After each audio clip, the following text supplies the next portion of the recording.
Hi everyone, I'm Emma Chen, and I'm 28 years old. I grew up in San Francisco where my parents owned the biggest flower shop chain in the city. They always cared more about what other people thought than how I felt. The day I got married to Marcus, my parents didn't come. When I called them, they said something so mean it made me cry. Have fun marrying your garbage man. We don't want to be ashamed because of you. They had no idea what surprise was waiting for them. The picture I sent them later made them call me over and over in fear. Before I tell you what that picture showed, let me know what city you're from, and please hit subscribe to hear the rest of my story.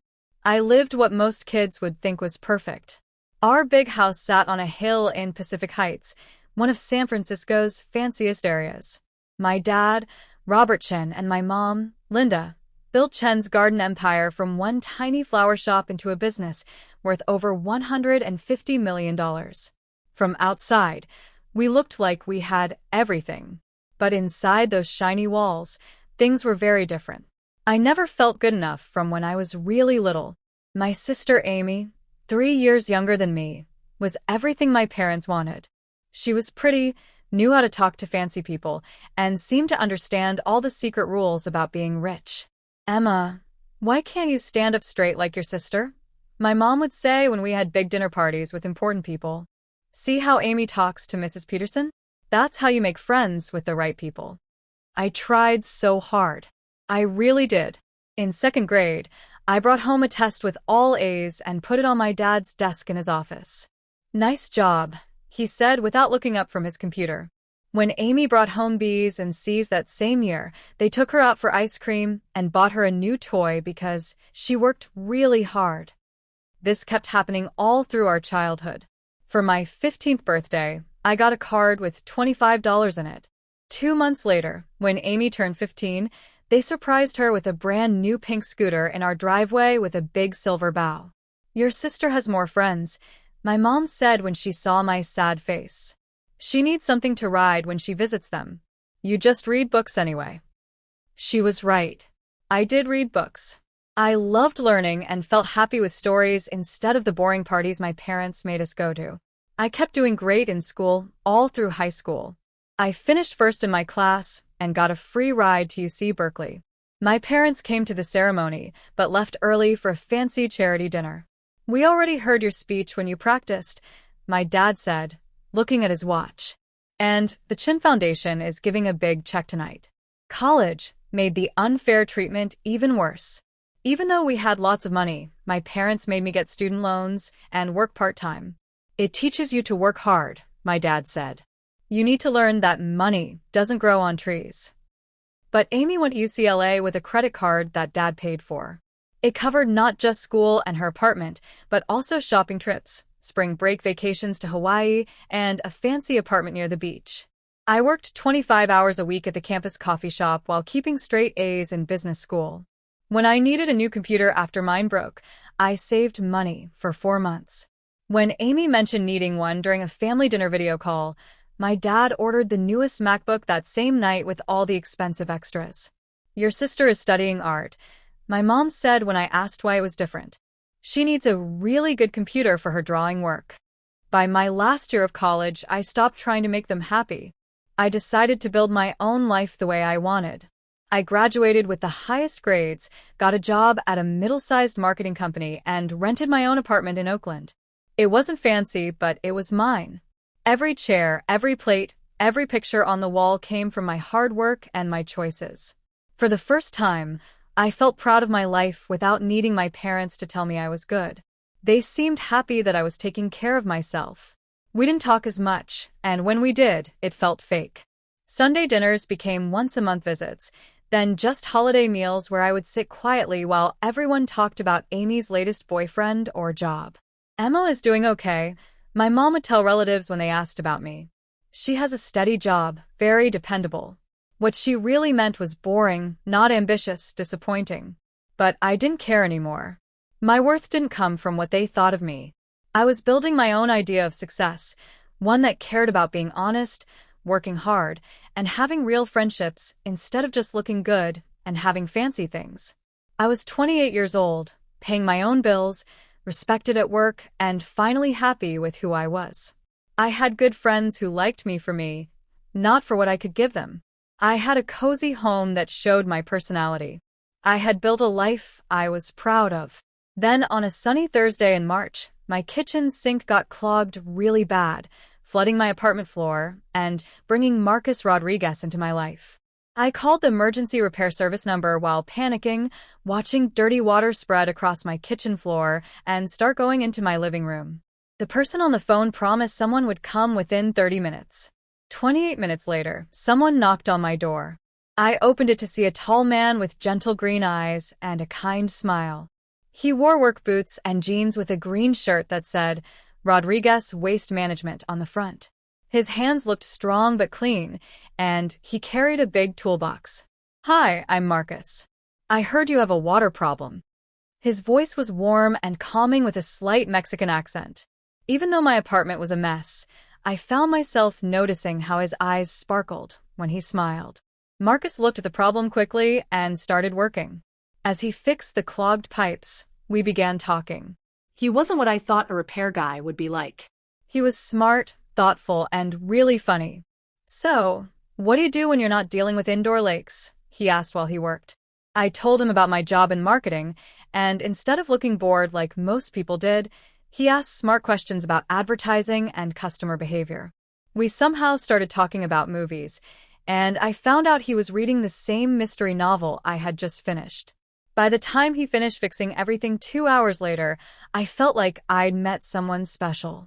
When he gave me his business card and said, "Call me if you have any more pipe problems or, if you want to keep talking about detective stories," I couldn't help but smile. Our first real date was the next Friday. We met at a small restaurant halfway between our neighborhoods. What was supposed to be a quick lunch turned into a 3-hour conversation that felt easy and natural. Marcus was different from anyone I'd ever dated. He really listened to what I said, cared about my thoughts, and was completely honest about everything. Over the next few months, we went on simple but fun dates. We went to used bookstores, visited art museums, took walks around Lake Merritt, and cooked meals together. I learned that Marcus read lots of books, played guitar really well, and volunteered teaching kids in his neighborhood how to fix bikes. When Marcus first came to my apartment for dinner, I saw him looking at my bookshelf with real interest. "You have great taste," he said, pulling out a book about business that most people wouldn't know. Porter's ideas about competitive advantage are really interesting, especially when you think about how small businesses compete with big companies. I stood there frozen, wooden spoon in my hand. "You've read Porter?" Marcus grinned. "Does that surprise you?" It did, and it didn't. By then, I knew Marcus was smart and curious, but his knowledge was deeper than I expected. That night, I realized I was falling in love with him. After 2 months of dating, I decided to bring Marcus to meet my parents. We were going to one of their required family dinners, and even though I was nervous, I hoped they would see what I saw in him. I was wrong. The moment I introduced Marcus as someone who worked in waste management, my dad's smile became fake and stiff. My mom's eyebrows went up before she fixed her face to look normal. "How interesting," she said, her voice dripping with fake sweetness. "And how did you two meet?" When I explained about the clogged sink, my mom and dad looked at each other in a way that said everything. During dinner, they barely talked to Marcus, focusing instead on Amy's latest job in fashion design and her new boyfriend, Trevor, whose family owned a bunch of fancy restaurants. Marcus stayed polite and friendly even though they were being mean. He asked good questions about my dad's business and said nice things about my mom's house. He never got upset, even when my dad cut him off in the middle of talking to ask Amy about her recent trip to Italy. In the car afterward, I said sorry over and over. "I'm so sorry, Marcus. They were so rude to you." Marcus took my hand. "Emma, you never have to say sorry for how other people act, not even your parents." The next morning, my mom called.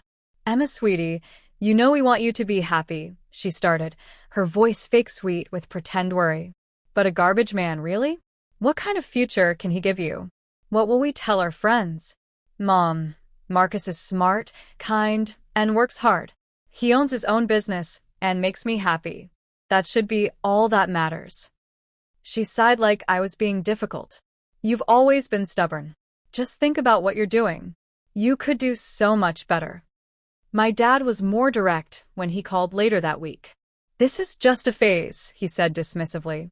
"When you're ready to be serious about your future, let us know. We know several business partners with sons who would be much better for you." Every family dinner after that was the same.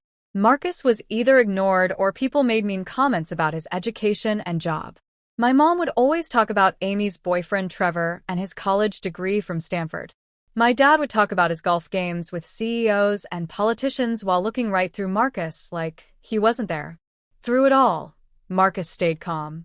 He never tried to show off or pretend to be someone he wasn't. He just kept being the thoughtful, smart man I was falling deeper in love with every day. 4 months into our relationship, Amy and my parents planned a weekend at our family's beach house in Monterey. Even though I knew it was a bad idea, I agreed to bring Marcus. The weekend was full of small, mean comments. My mom accidentally set only 4 places at a 5-person table. My dad talked about investment strategies, using big words and inside jokes that left Marcus out on purpose. Amy and Trevor openly talked about which European cities had the best museums with pointed comments about how important it was to be well-educated and cultured. That night, as Marcus and I walked on the beach, I finally started crying. "I'm sorry they're so awful. I don't know why they can't see how wonderful you are." Marcus pulled me close. "They see me exactly how they want to see me. It has nothing to do with who I really am." There was something in his voice that made me look up at him. "What do you mean?" Marcus smiled mysteriously. "I have something to show you when we get back to the city.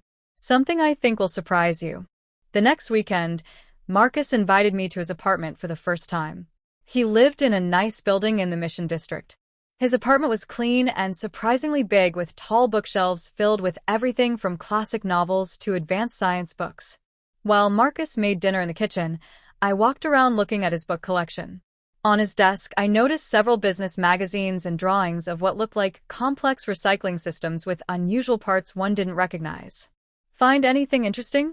Marcus asked, coming over with 2 glasses of water. "These drawings," I said, pointing to the sketches. "They look really advanced for a regular garbage collection." Marcus smiled, looking a little nervous. "That's because they're not regular garbage collection. They're designs for a recycling system I've been creating." He pulled out a chair for me. "I haven't told you the whole truth, Emma. Or rather, I haven't told you the complete story." My heart started beating fast as Marcus took a deep breath. "I didn't start as a waste management worker. I have a degree in environmental engineering from Stanford.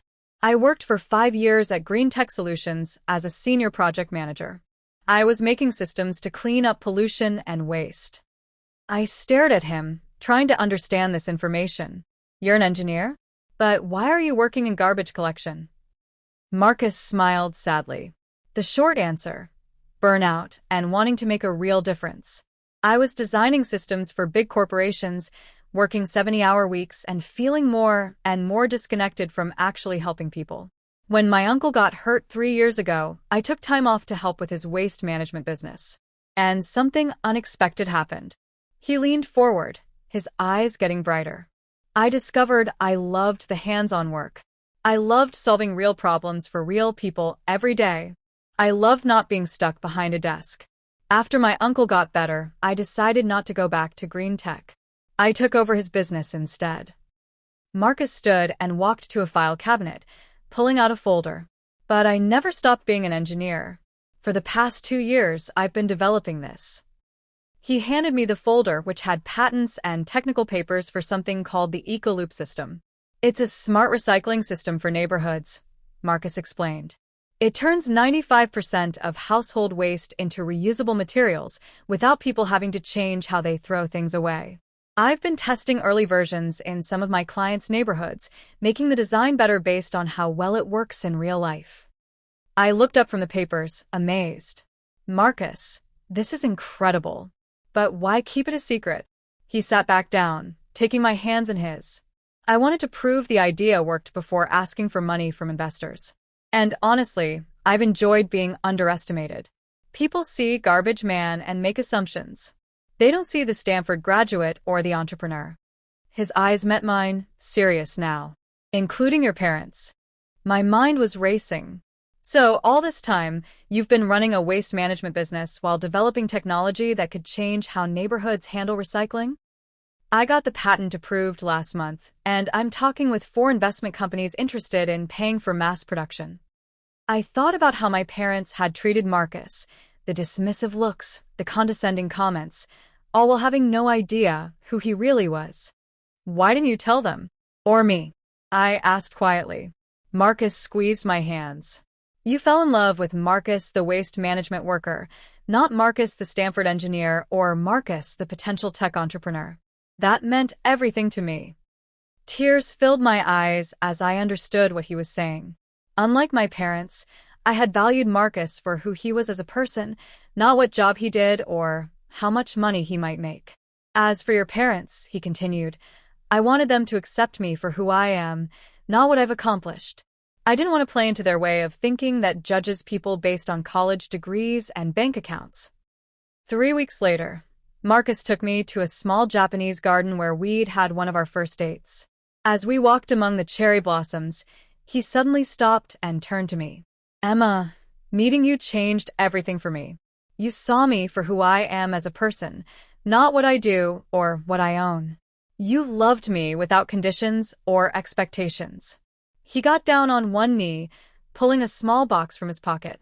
I want to spend my life with someone who values character over credentials, kindness over status, and love over appearances. Will you marry me?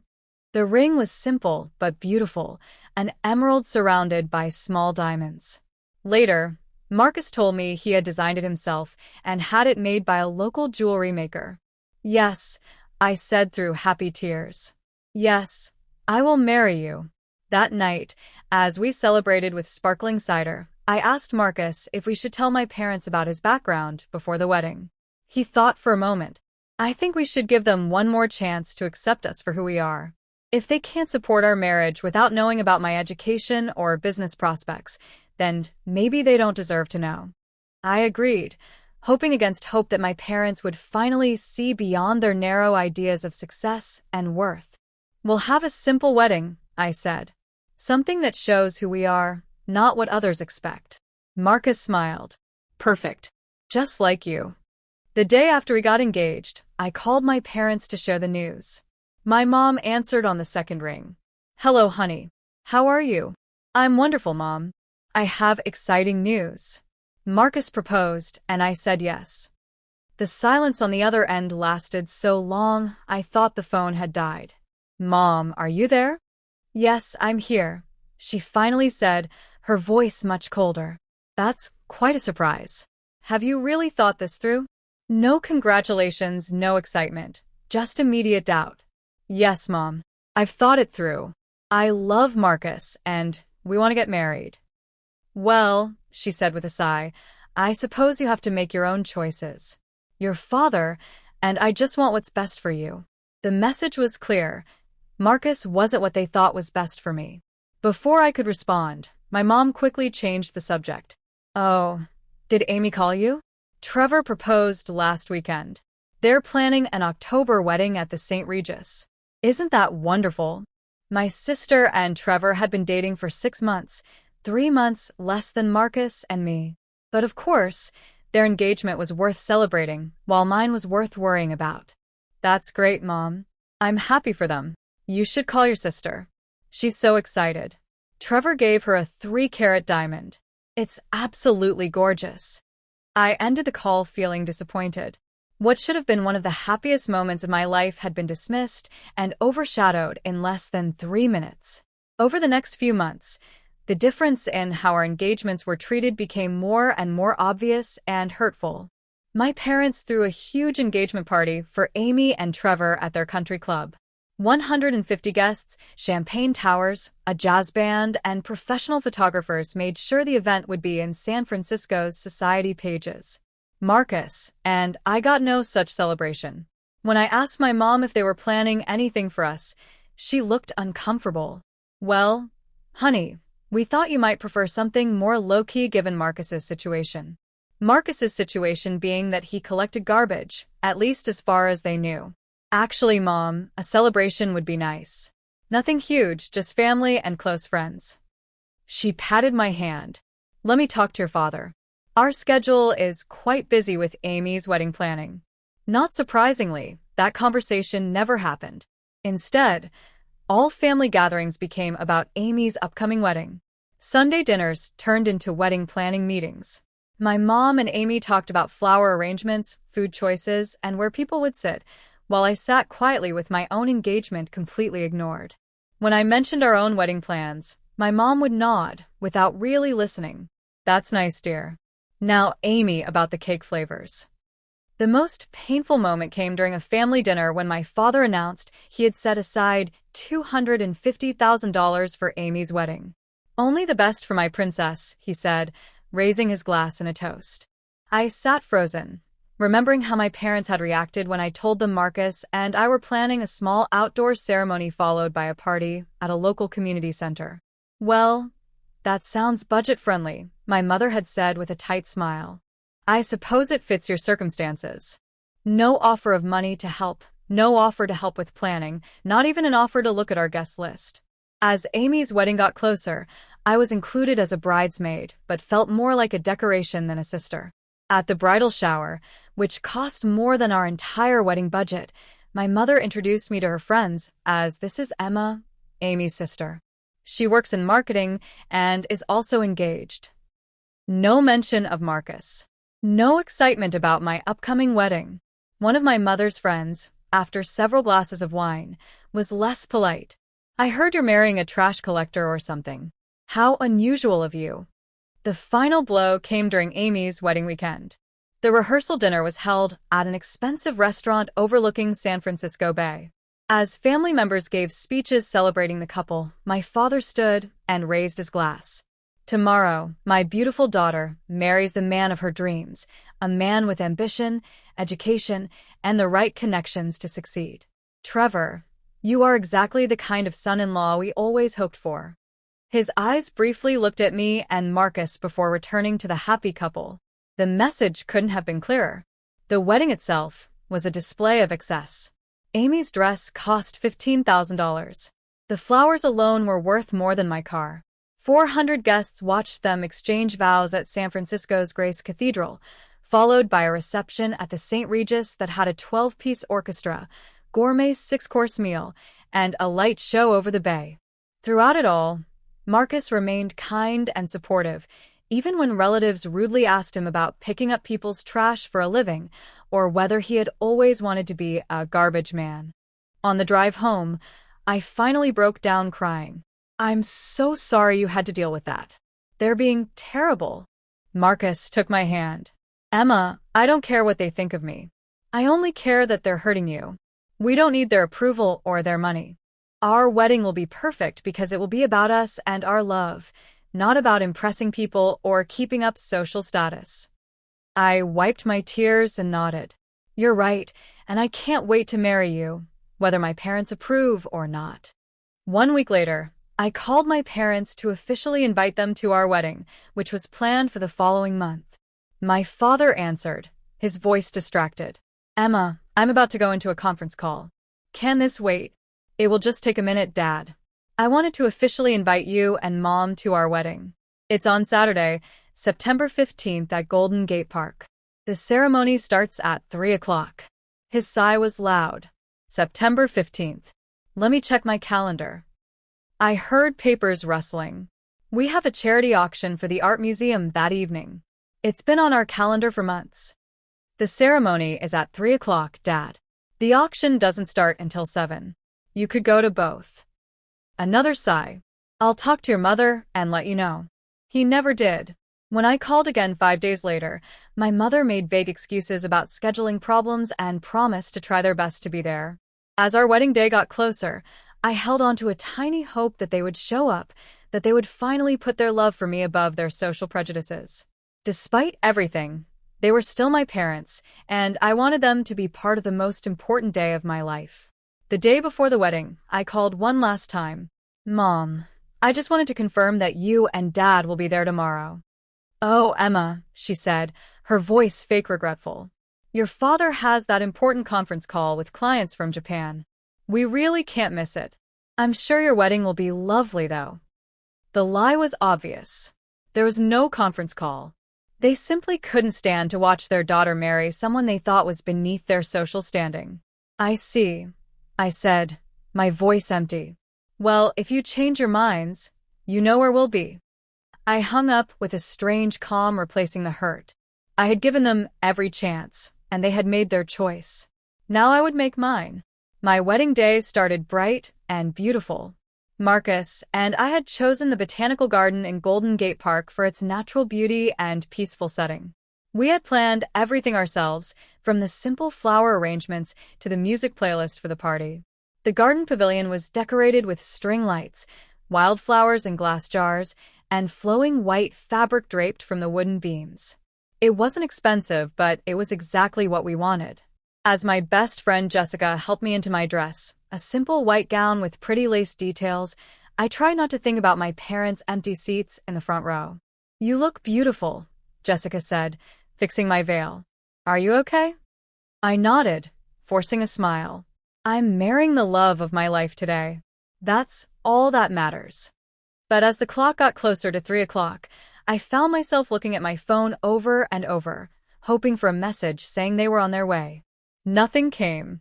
At 2:45, I couldn't help myself. I called my mother's cell phone. It rang several times before she answered. "Emma, what is it?" "Mom, the ceremony starts in 15 minutes. Are you and Dad coming?" There was a pause, then my mother's voice, cold and mean. "Emma, we've talked about this. Your father and I have other things to do today." "But it's my wedding day," I whispered, tears starting to fall. "And it was your choice to marry him." Her voice was full of disgust. "Enjoy marrying your garbage man. We won't be embarrassed with you." The call ended suddenly. I stared at the phone in my hand, her words echoing in my head. Not just disappointment or disapproval, but active embarrassment. As if my choice of husband made them look bad, as if love mattered less than social standing. I sat down heavily in a chair, tears now flowing freely. Jessica rushed to my side. "They're not coming," I managed between sobs. "They're too embarrassed to see me marry a garbage man." Jessica hugged me tight. "Then they don't deserve to be here. Today is about you and Marcus, not about them." There was a gentle knock at the door, and Marcus's voice called softly, "Emma, is everything okay?" Usually, the groom shouldn't see the bride before the ceremony, but at that moment, I needed him more than I needed tradition. "Come in," I called. Marcus entered looking handsome in his dark blue suit. When he saw my tears, he was immediately by my side, kneeling in front of me. "What happened?" Through tears, I explained my parents' final rejection. Marcus listened, his face showing concern, then anger, then determination. "Emma, look at me," he said gently, taking my hands in his. "Your parents have made their choice, and it's their loss. They will miss seeing their amazing daughter marry someone who loves her completely. They will miss the beginning of our life together. And someday they will be sorry." He wiped a tear from my cheek. "But today isn't about them. It's about us. About the life we're choosing to build together. So the question is, do you still want to marry me today, with or without your parents' blessing?" Looking into his eyes, I found my answer. "Yes, more than anything." Marcus smiled. "Then let's not give them the power to ruin our day." He was right. I had spent too many years trying to get my parents' approval, measuring my worth by their standards. Today marked the beginning of a new chapter, one where I decided what success and happiness meant on my own terms. I wiped my eyes and stood up. "Jessica, can you help fix my makeup? I have a wedding to go to." As I got ready to walk down the aisle, my cousin Daniel, my dad's nephew, and the only family member who had always treated me with real love, came up to me. "Your father called me," he said quietly. "Told me they weren't coming and asked if I would check on you." I prepared myself for more disappointment, but Daniel surprised me. "I told him he was making the biggest mistake of his life," he continued. "And then I asked if you'd let me have the honor of walking you down the aisle." Fresh tears, but this time of gratitude, filled my eyes. "I would love that, Daniel. Your Marcus is a good man," he said as he offered his arm. "Anyone who takes the time to know him can see that." The ceremony was everything I had hoped for. Marcus's eyes when he saw me walking down the aisle, the personal promises we had written, the close gathering of friends who truly cared about us. All of it combined to create a moment of perfect joy. During the reception, I found myself actually thankful for my parents' absence. There was no tension, no awkward conversations, no subtle disapproval casting a shadow over our celebration. Instead, there was laughter, dancing, heartfelt toasts, and genuine warmth. Marcus's parents, a sweet, retired couple who had driven up from San Diego, treated me like their own daughter. His father, who had started the original waste management company, beamed with pride as he watched his son dance with his new wife. "He's never been happier than he is with you," Mrs. Rodriguez told me as we shared a quiet moment. That's all any parent should want for their child. As Marcus and I danced our first dance as husband and wife, I realized that I felt lighter, freer than I had in years. The weight of trying to earn my parents' approval had finally lifted. No regrets. Marcus whispered as he held me close. I looked up at him, at the man who loved me for exactly who I was, who had never tried to change me or make me feel less than. Not a single one. Later that night, as we prepared to leave for our honeymoon, a simple weekend at a cabin in Lake Tahoe, I had a sudden idea. Taking out my phone, I found a photo that had been taken earlier of Marcus talking with some of his Stanford classmates who had come to the wedding. In the background was a banner congratulating Marcus Rodriguez, CEO of Ecoloop Technologies. Without hesitation, I sent the photo to both my parents with a simple message. "Thought you might like to see a picture from the wedding you missed." Then I turned off my phone, took my husband's hand, and walked toward our future. Our honeymoon was simple but perfect. The cabin Marcus had rented sat on the shores of Lake Tahoe, surrounded by tall trees and peaceful nature. We spent our days hiking, reading on the deck, and swimming in the clear mountain water.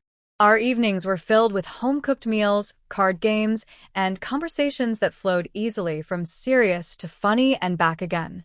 It was on the second day of our honeymoon that Marcus got the phone call.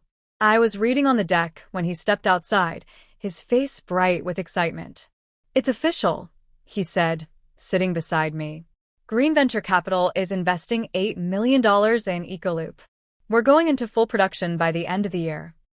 I threw my arms around him. "Marcus, that's incredible. I'm so proud of you." He hugged me tight. "I couldn't have done it without your support. Having someone who believed in me, the real me, made all the difference." That same afternoon, an article appeared in the San Francisco Business Times Online. Stanford engineer secures major investment for revolutionary recycling system. The article talked about Marcus's background, his education at Stanford, his years at Green Tech Solutions, and his vision for Ecoloop Technologies.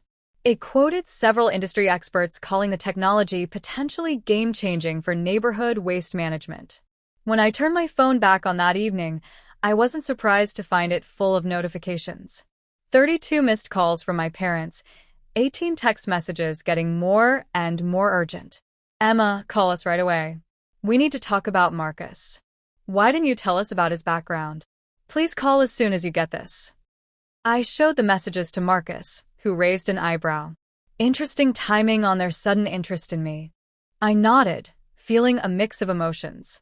Part of me wanted to ignore them completely. Another part wanted to call and let out years of hurt and anger. But the biggest part of me just felt sad for them, for how their narrow view of success and worth had blinded them to what truly mattered. "What do you want to do?" Marcus asked. I thought for a moment. "Nothing for now. We're on our honeymoon. They can wait." We enjoyed the rest of our time at the lake, deliberately putting thoughts of my parents aside. We returned to our apartment the following Sunday, refreshed and happy, ready to begin our married life together. Monday morning brought a new wave of calls and messages from my parents.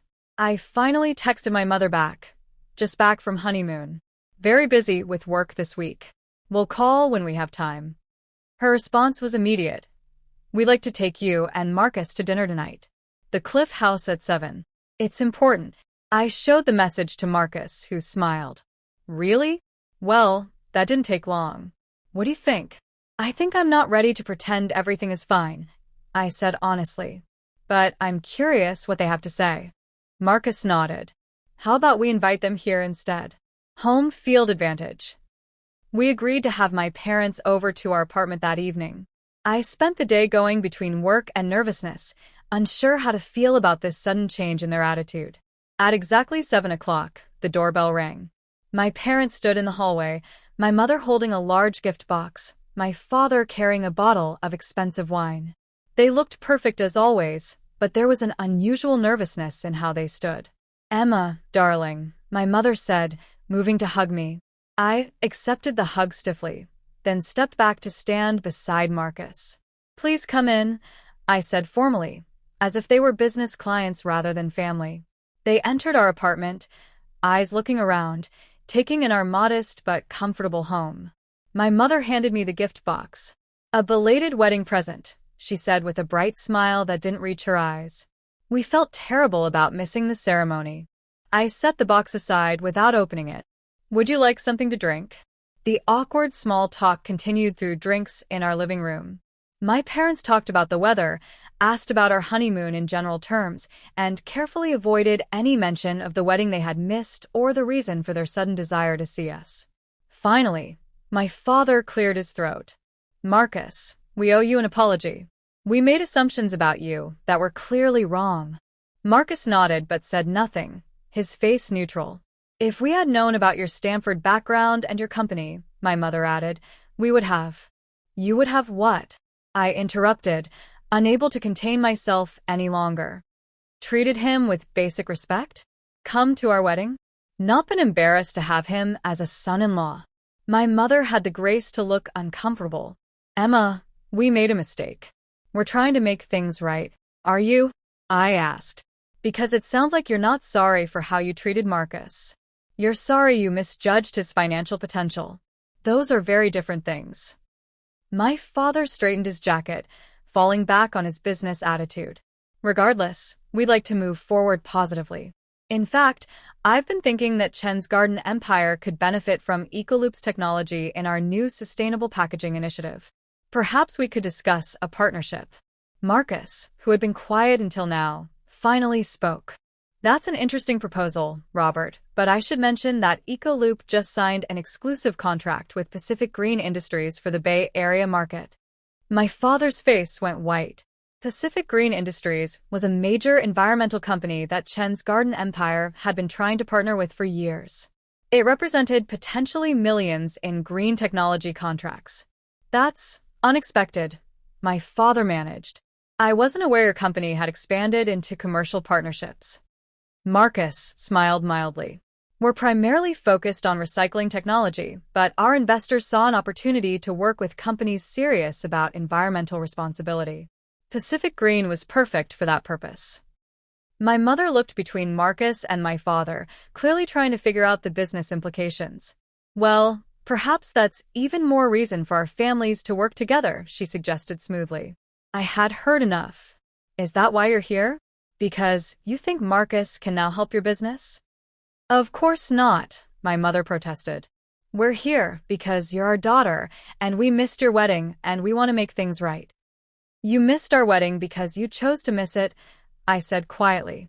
You were embarrassed by my choice of husband based only on his job. You made me feel like I wasn't worthy of the same love and support you gave Amy. And now that you've discovered Marcus has credentials and success that you respect, suddenly you want to make things right. My father shifted uncomfortably. Emma, business and family are complicated. Sometimes they overlap in ways that aren't easy to handle. No, Dad. This isn't complicated. This is actually very simple. You and Mom value status, money, and appearances over character, happiness, and love. You always have. I just finally stopped expecting anything different. My mother's eyes filled with tears, whether real or strategic. I couldn't tell. Emma, please. We made a terrible mistake. We want to be part of your lives. Marcus reached for my hand, a silent show of support. I squeezed his fingers, drawing strength from his presence. I think, I said carefully, that we all need some time. Marcus and I are starting our life together. We're building something based on mutual respect, honesty, and unconditional support. If you want to be part of that life, you'll need to show that you understand and share those values."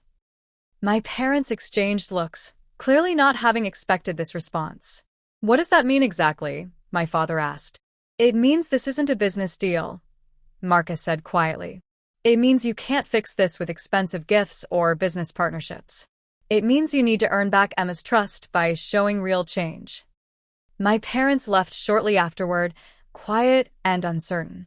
As I closed the door behind them, I felt a strange mixture of sadness and strength.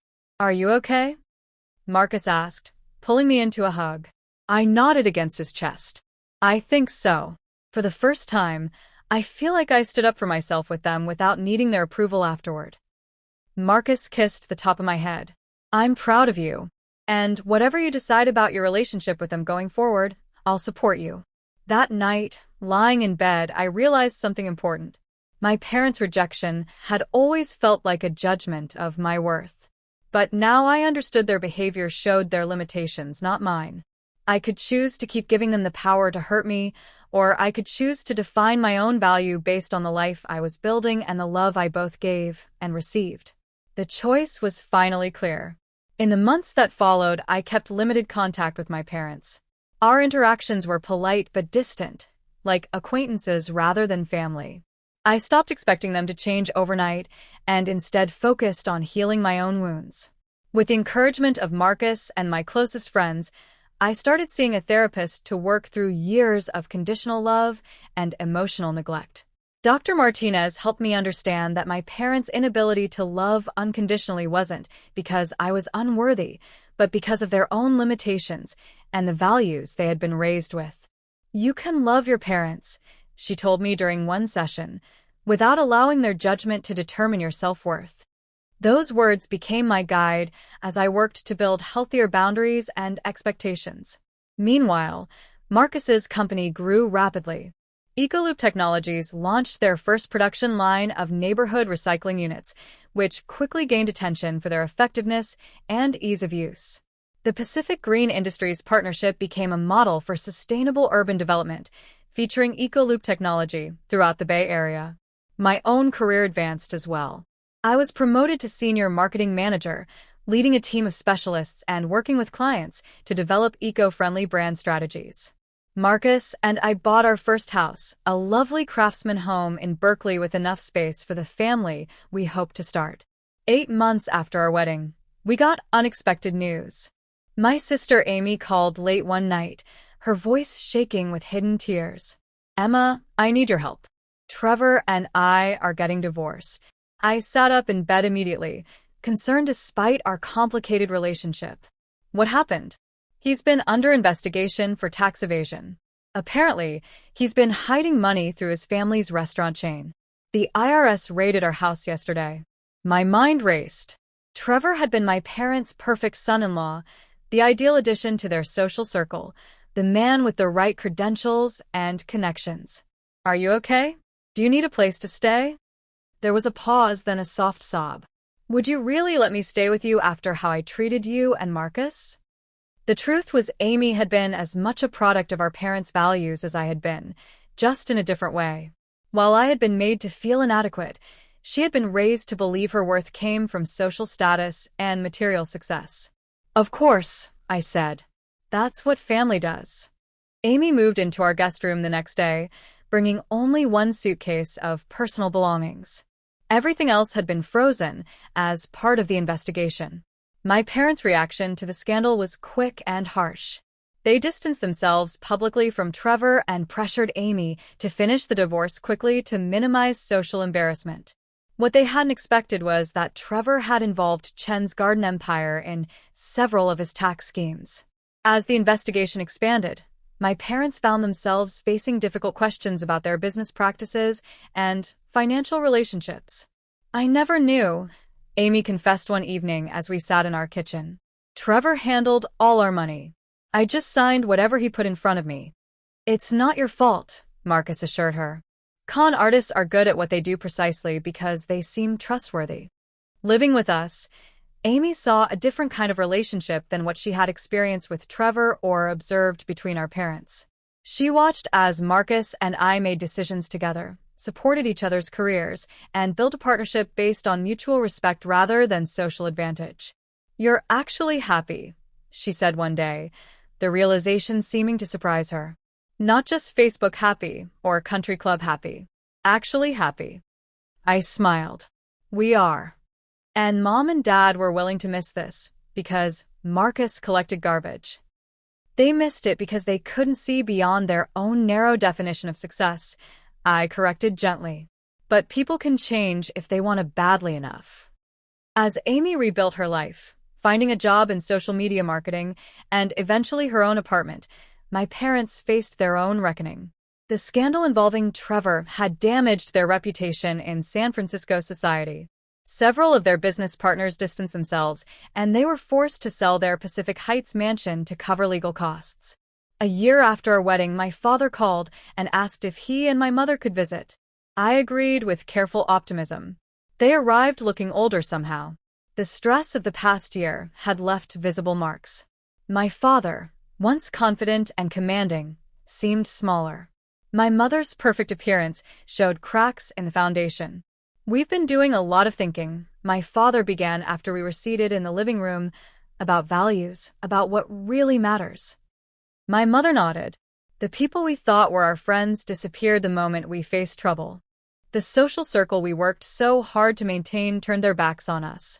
But you," my father continued, looking between Marcus and me, "you took in Amy when she had nowhere to go, even after how poorly we treated you. That's what family does." I repeated the words I had said to Amy. "We're learning that," my mother said quietly, "the hard way." My father cleared his throat. "We were wrong about everything that matters. Wrong about Marcus. Wrong about what makes a successful marriage. Wrong about what makes a successful life. We don't expect forgiveness," my mother added. "We just want a chance to do better, to be the parents you deserved all along." I looked at Marcus, who gave me a subtle nod of support. "I can't promise that things will go back to normal," I said carefully, because the old normal wasn't healthy. "But we can try to build something new, something better." The road to healing was long and sometimes difficult. There were setbacks and old patterns that needed to be broken. But gradually, we built a new kind of relationship, one based on genuine connection rather than expectations and judgment. My parents began counseling themselves, working to understand how their own upbringings had shaped their values and behavior. They developed a real appreciation for Marcus, not just for his business success, but for his character and the way he loved me. 2 years after our wedding, when Marcus and I announced we were expecting our first child, my parents' joy was genuine and uncomplicated. "We want to be grandparents who accept and love unconditionally," my mother said, tears in her eyes, "the kind of grandparents we should have been as parents." As I look back on our journey, I realized that what seemed like the worst rejection actually set me free. It forced me to define success and happiness on my own terms, to build relationships based on real connection rather than social advantage. True happiness comes from being authentic, not from seeking approval from others. Remember, you are worthy of love and respect exactly as you are.